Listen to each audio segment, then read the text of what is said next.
अजमेर का प्रसंग है।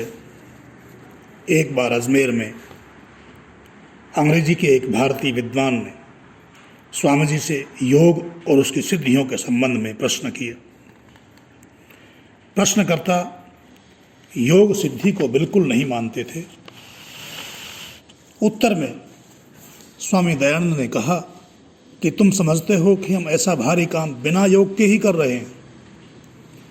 उत्तर सुनते ही उसके संशय निवृत्त हो गए और वे स्वामी जी का प्रेमी बन गया।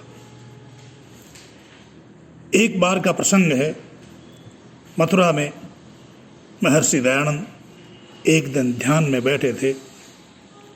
उसी समय कोई देवी यमुना में स्नान करने आई और एक भव्य, तेजस्वी, आकर्षक और देदीप्यमान मूर्ति को देखकर श्रद्धा, प्रेम और भक्ति से अपना सिर उनके चरणों में झुका दिया।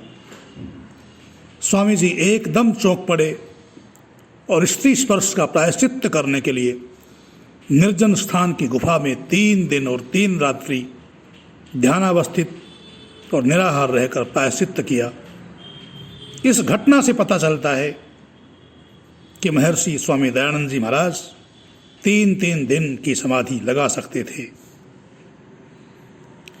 एक समय का प्रसंग है जब स्वामी जी गुरुवर विद्यानंद जी के पास पढ़ते थे।